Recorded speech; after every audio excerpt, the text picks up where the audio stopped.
After 2 days, the inquest into the death of 50-year-old Benjamin Long wrapped up at federal court at the Thomas Darcy McGee building here in Ottawa. The jury came back after deliberating and arrived at a verdict that Mr. Long died of accidental causes on May the 4th, 2011. He was working on a home in Sandy Hill along with another man, and they were removing a stretch of concrete from the front door area that was exposing a cold storage and a bathroom underneath. When the concrete they were jackhammering gave way and trapped Mr. Long 10 feet below, covering and crushing 90% of his body. Well, today we also heard in the inquest from Joe Hoskins, who's one of the supervisors of the company that bears his name. In fact, it bears his father's name, Abe Hoskins. And the two families, the Longs and the Hoskins, have known each other for many years. In fact, we heard today that Abe Hoskins was childhood friend of Ben Long.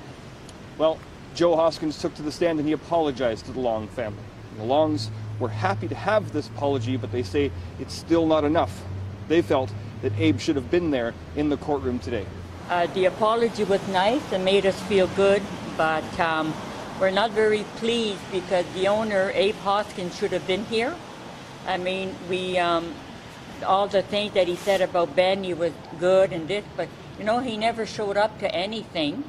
And a couple of weeks ago when we seen him at the pre-inquest, that's the first time we've seen him in 3 years. And I don't think what he did was right. And to send his son here alone, I don't think that was right on their part, you know? The lawyer for Hoskins Restoration, Rodney Sellers, says there's no legal obligation for Abe Hoskins to be there. He wasn't subpoenaed and didn't need to be there. And he seemed quite satisfied with how the inquest went, however sad. Well, I think it's been extremely difficult for the family. They're so close.